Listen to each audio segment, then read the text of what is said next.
우리는 매월 첫 번째 주일에 성찬일을 비전주일로 지키고 있습니다. 천주교에서는 7가지 성례를 행합니다. 우리 세례와 성찬뿐만 아니라 결혼식 하는 것도 성례로 생각해서 하고요. 7가지 의식을 정해서 성례를 정하고 있습니다. 그런데 우리 개신교회는 그렇죠. 개신교회는 2가지 세례와 성찬만 성례로 우리 인정하고 베풀고 있습니다. 세례는 예수님이 나의 주님이심을 영접하고 고백할 때 하는 첫 번째 생애 처음 한 번 있는 의식입니다. 그런데 성찬은 예수님을 나의 주인으로 고백한 성도들이 그 믿음을 지키고 또 성숙한 믿음을 갖기 위해서 늘 때마다 행하도록 되어 있는 것이 성찬입니다. 처음에 교회는 모일 때마다 성찬을 함께 합니다. 그래서 교회를 짜는 신학자들은 그렇게 말합니다. 어떤 교부들은 말하기를 교회는 말씀과 성례 2가지가 있어야 한다. 예배 속에선 예배와 성찬이 늘 함께 있어야 한다고 말하는 분들도 있죠. 그런 늘 매주 성찬을 행하기는 그러니까 대개 일반적으로는 절기 때만 성찬을 하는데 우리 교회는 한 달에 한 번 매월 첫 번째 주일에 성찬을 함께 베풀고 있습니다. 이 성찬이 얼마나 중요하고 소중하고 은혜가 있는 것인가를 우리가 알지 못하고 성찬에 참여하면 그만큼 성찬은 하나의 의식으로 지나가고 말 겁니다.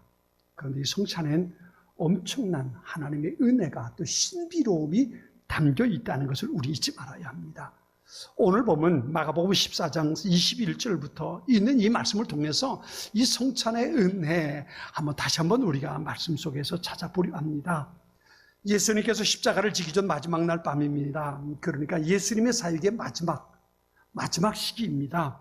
그때 하셨던 일이 바로 예수님께서 제자들의 발을 닦아주신 것하고 그리고 성찬을 행한 것 이 2가지입니다.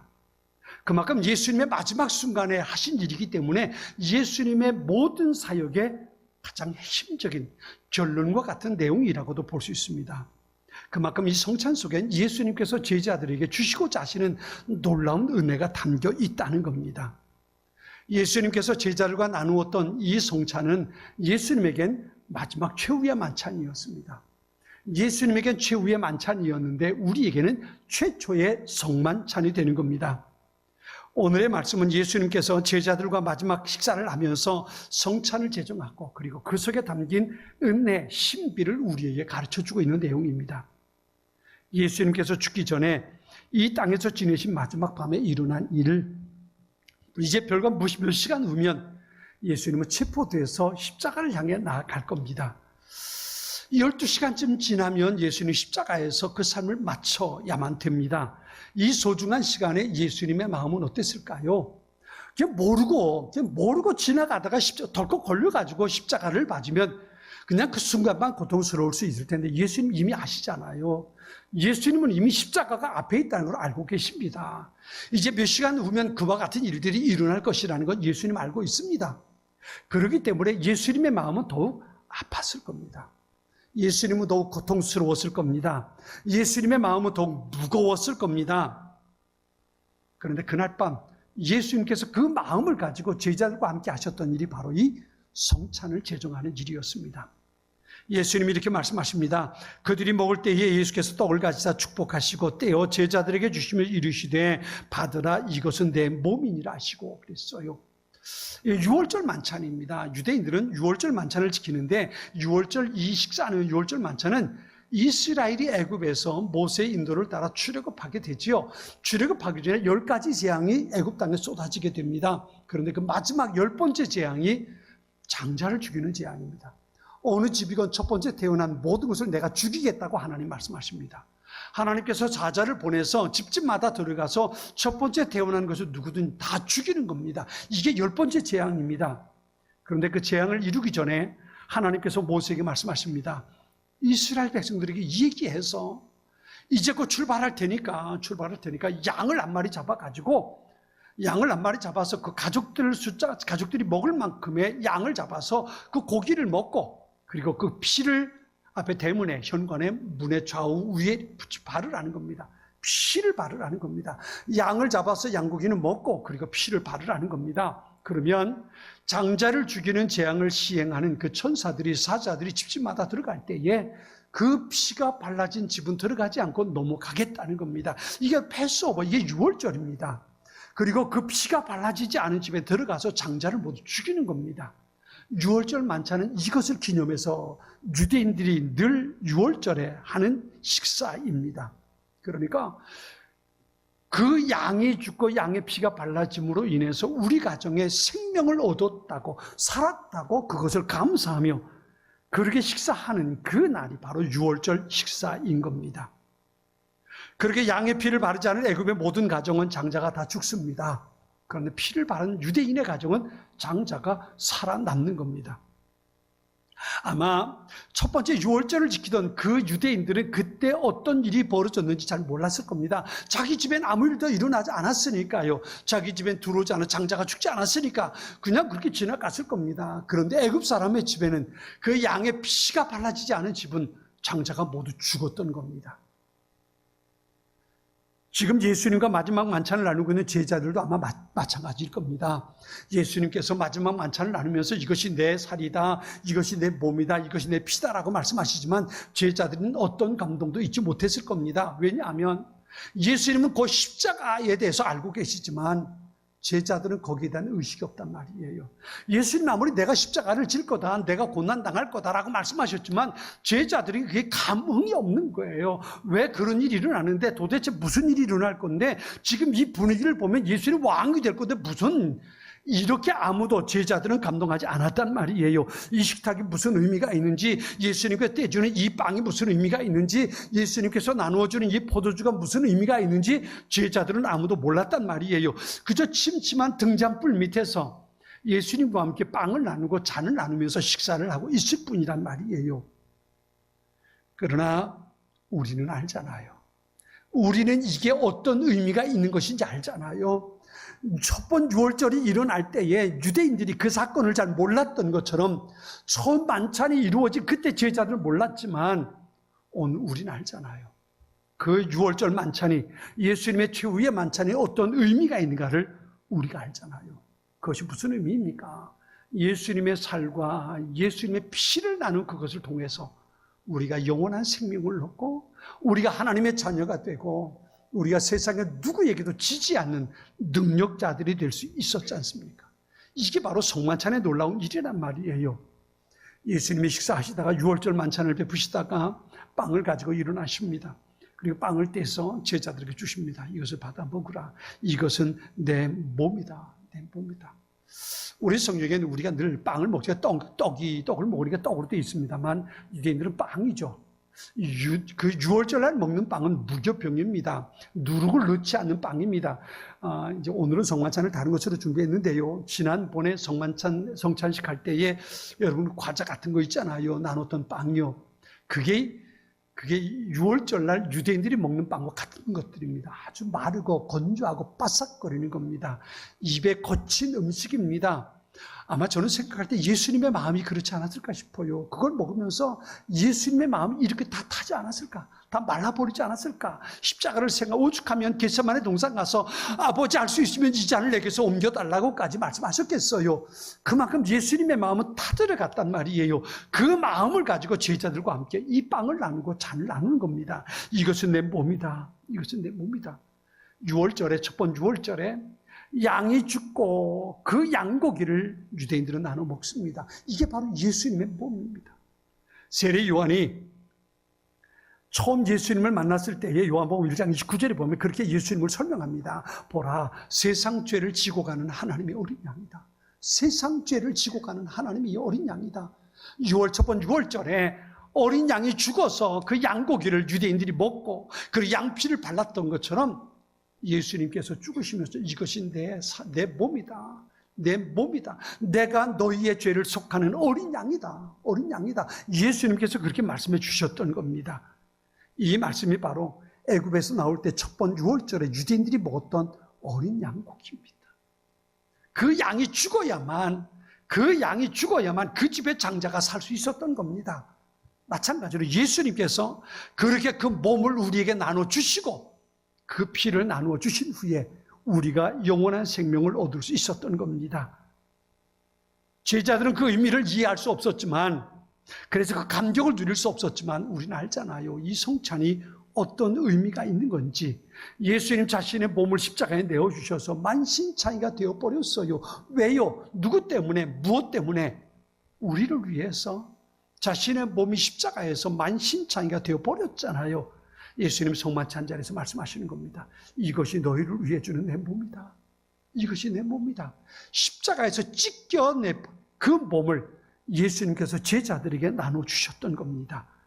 우리 성찬을 향해 나아갈 때에 그 감사가 있어야 돼요. 십자가에서 온몸 지켜주신 주님에 대한 그 은혜에 대한 감사가 우리 안에 있어야 합니다. 출애굽하는 처음 유월절에 집집마다 양을 잡아서 그 고기를 먹고 그 피를 문설주에 바릅니다. 문설주에 바릅니다. 그 피가 발라진 집은 장자의 죽음이 이르지 않는 겁니다. 예수님이 식후에 잔을 가지고 또 말씀하십니다. 그 잔을 가지고 나눠주시면서 이것은 많은 사람을 위하여 흐리는 나의 피 곧 언약의 피다 말씀하십니다. 유월절엔 양의 피였지만 성찬식엔 예수님의 피로 언약을 세우셨던 겁니다. 어린 양고기를 먹고 그 피를 문설주에 바른 가정은 산 것처럼 예수님의 몸을 먹고 예수님의 피를 마시는 사람이 영원한 생명을 얻게 되는 겁니다. 이것은 우리가 돈 주고 살 수 있는 게 아닙니다. 예수님께서 우리에게 그것을 은혜로 베풀어 주신 겁니다. 이렇게 우리의 구원의 사건은 하나님의 은혜, 예수님의 피와 예수님의 몸으로 이루어내셨던 겁니다. 어떤 동물의 피가 아닙니다. 예수님의 피고 예수님의 몸입니다. 이것은 바로 우리를 향한 하나님의 사랑이 얼마나 큰 것인가를 말씀해 주는 내용입니다. 그만큼 하나님께서는 우리를 사랑하시는 겁니다. 그 사랑을 예수님의 생명으로 우리에게 보여주셨던 겁니다. 그런데요, 놀라운 건 참 이 놀라운 건요, 제자들은 이것에 대해 아무 감동이 없었고요. 뿐만 아니라 이 제자들이 그럴 것이라는 것을 예수님은 알고 계셨다는 거예요. 오늘 본문의 앞에 보면 예수님께서 그렇게 말씀하십니다. 너희 중에 하나가 나를 팔 거다. 우리가 잘 아는 가룟 유다가 예수님을 돈을 받고 팔 것이라는 것을 예수님 알고 계셨습니다. 그리고 오늘 뒤에 보면 그렇게 말씀하십니다. 예수님께서 예수님께서 그 성찬을 마치고 함께 감람산으로 가시면서 이렇게 말씀하십니다. 너희가 다 나를 버릴 거다. 너희가 다 나를 버릴 거다. 이 말씀이 무슨 의미인지 우리는 알지요. 겟세마네 동산에서 기도하실 때에 군인들이 예수님 잡으러 오니까 제자들은 다 뿔뿔이 흩어져 도망치고 예수님 혼자 체포돼서 대제사장의 집에 재판받 끌려가시지요. 그것을 말씀하십니다. 너희가 다 나를 버릴 거다. 제자들은 아무도 그걸 상상할 수 없습니다. 도대체 이런 말씀이 왜 할까? 왜 이 시간에 이런 말씀을 해야 할까? 제자들은 이해가 안 되는 겁니다. 누가 예수님을 팔 거고 누가 예수님을 떠나가고 예수님을 버리겠습니까? 누가 예수님을 배반하겠습니까? 아무도 그러지 않을 거라고 생각한단 말이에요. 6월절 만찬 최후의 만찬에도 너희가 나를 팔 거다라고 말씀하시면서 이제는 너희가 다 나를 버릴 거라고 말씀하신단 말이에요. 제자들은 모두 말합니다. 아니요, 절대로 그런 일이 있지 않습니다. 아무도 그렇게 예수님을 배반하지 않을 거고, 아무도 예수님 팔지 않을 거고, 아무도 예수님을 떠나지 않을 겁니다. 우리 절대로 떠나지 않을 겁니다. 오늘 보면 마지막 31절에 베드로 이렇게 말해요. 베드로가 말하기를 이렇게 말합니다. 내가 주와 함께 죽을지언정 주를 부인하지 않겠습니다. 이미 앞에서 예수님 말씀하셨거든요. 베드로가 다른 사람 다 떠나도 나는 절대로 떠나지 않겠다고 말했거든요. 그랬더니 예수님 그러시잖아요. 닭이 두 번 울기 전에 내가 3번 나를 부인할 거다. 근데 베드로가 하는 말이 이거예요. 아니요, 내가 죽을지라도 절대로 예수님 떠나지 않겠습니다라고 말하는 거예요. 우리는 알지요. 베드로가 어떻게 했습니까? 닭이 울기 전에 예수님을 맹세하고 저주하며 3번 부인하는 그 일을 우리는 알잖아요.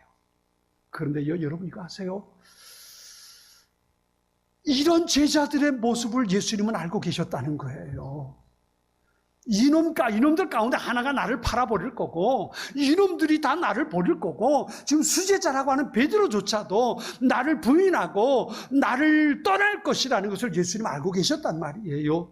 그런데 그걸 알고 있으면서 제자들의 발을 닦아주고, 그걸 아시면서도 제자들과 마지막 만찬을 나누셨다는 겁니다. 이게 정말 하나님의 은혜입니다. 그 제자들이 대단해서 너희들 잘해야 한다 이러고 말씀하셨다면 우리가 좀 이해가 됩니다. 근데 그게 아니에요. 이 제자 중에 가룟 유다가 자기를 돈 받고 팔 거라는 거 알고 계셨고요.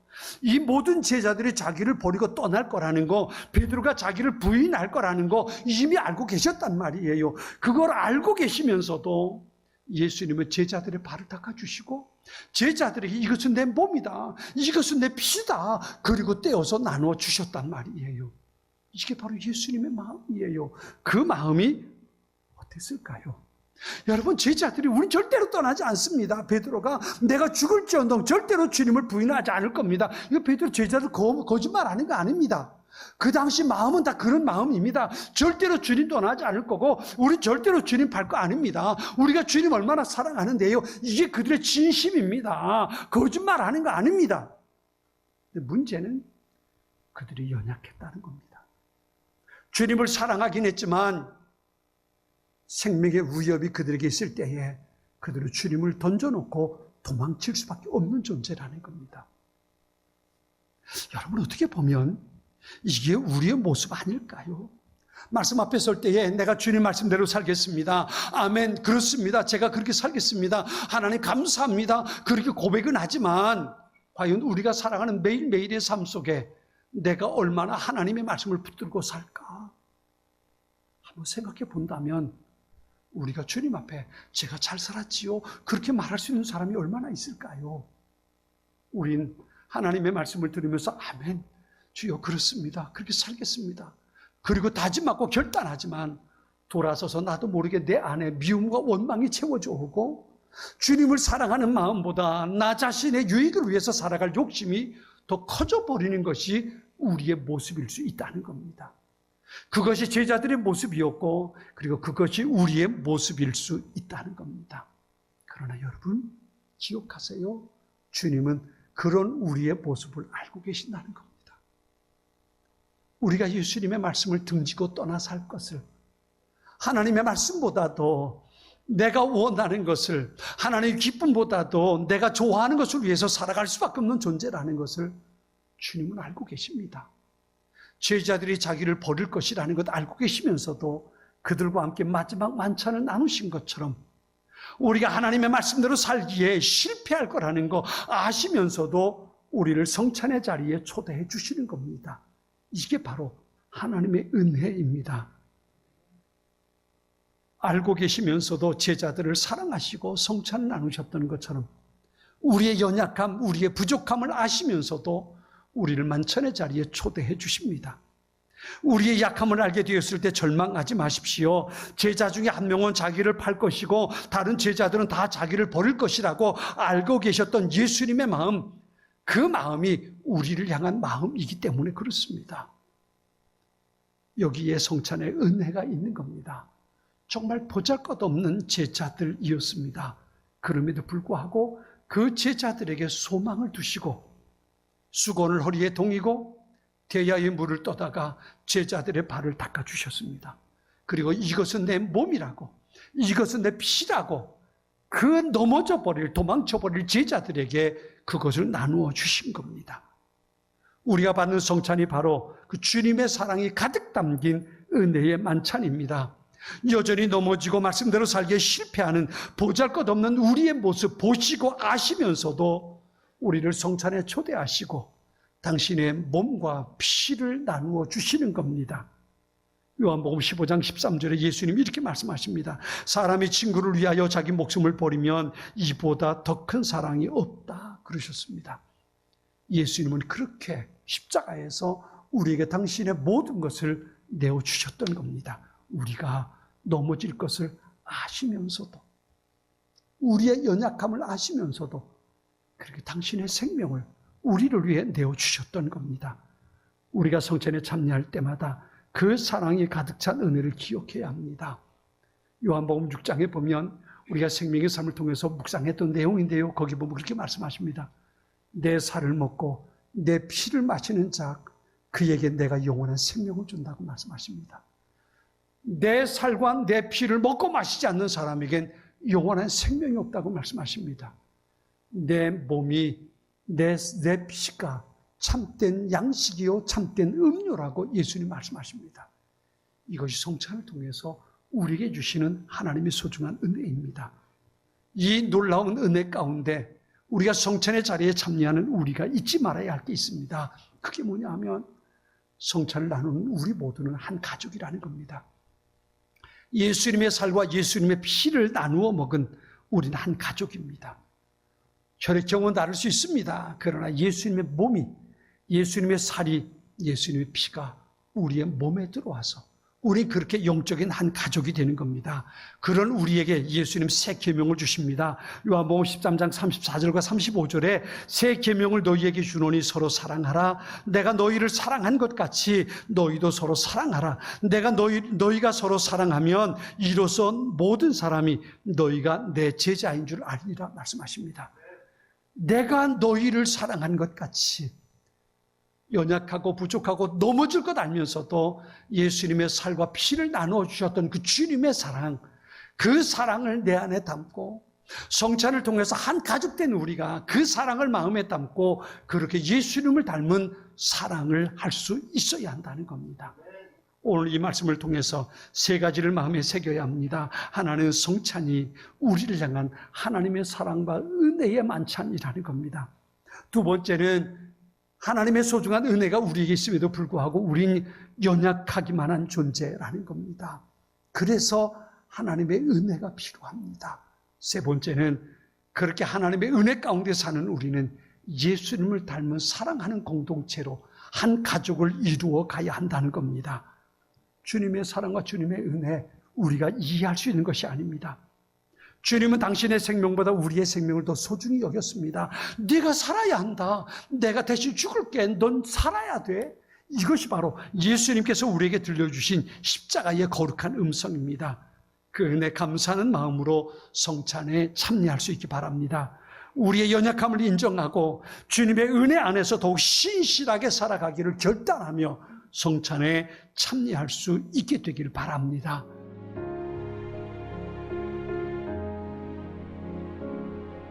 지금은 선교 헌금 시간입니다. 이 예배를 통해 삶 가운데 은혜와 회복이 충만하시길 간절히 기도합니다.